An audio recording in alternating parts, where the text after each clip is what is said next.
2019 నుంచి 24 వరకు ఎవరైతే ఫిజికల్లీ హ్యాండిక్యాప్డ్ కాదో వాళ్ళందరికీ కూడా అస్తవ్యస్తంగా మరి అనేక దొంగ సర్టిఫికెట్లు ఇప్పించి అనేక మందికి వికలాంగుల పెన్షన్లు ఇప్పించడం జరిగింది.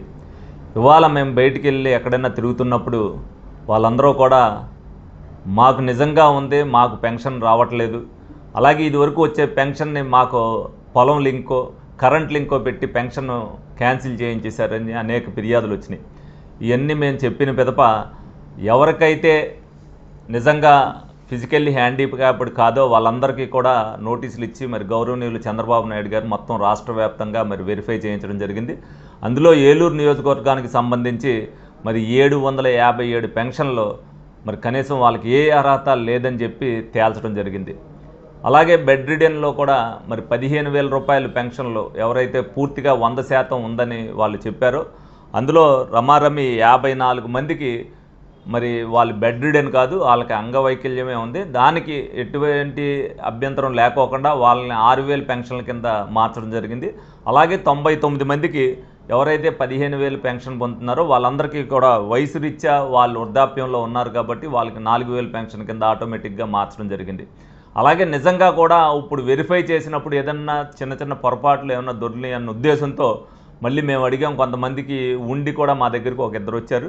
అటువంటి లోపాలు ఏమి జరగకోకుండా చేయాలన్న మా అడగడంతో వాళ్ళు 25వ తారీఖు లోపు రీఅప్లై చేసుకోవడానికి మరి ప్రభుత్వం అన్ని అనుమతులు కూడా ఇచ్చింది.